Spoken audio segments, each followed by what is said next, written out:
چې په خپل حاجتمندو خو چې د ځان نه به ورته بل حاجتمند په نظر راغی نو خپل حاجت په تیر شو. لکه د یرموک واقعه، 3 صحابه دي، یو جام اوبه دي،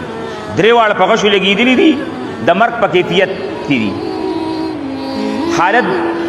د مرګ شروع دی. دغه وخت کې تنده ده، اواز کوي اوبه راغلې چې څنګه جام خولې ته کوي، اخوانه بل کس اواز کوي، هم د مرګ په حال پروت دی. دومره قرباني، دومره رحم پړونو کې پیدا دی چې خولې ته نږدې کړی شوی،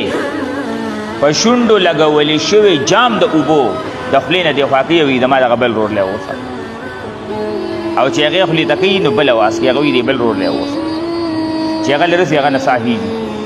چې دویم له رامنډه کوي د هغه نه صحیږي، چې دریم له رامنډه کوي د هغه نه صحیږي. جام د اوبو ډک پاتې شو او 3 کسانو جام شهادت نوش کړ.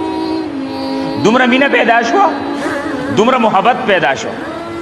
دومره رحم پیدا شوی چې په حالت د مرګ کې مخفل رور هغه مخکې کوي او ځان هغه وروسته کوي. دا د اهل علمو ذمواري ده نن، دا د دې منبر باندې چې کوم خلک ناست دی دی به داسې ماحول جوړوي، خلکو ته به داسې ماحول مهیا کوي، خلک به د داسې ماحول د فوایدو نه خبروي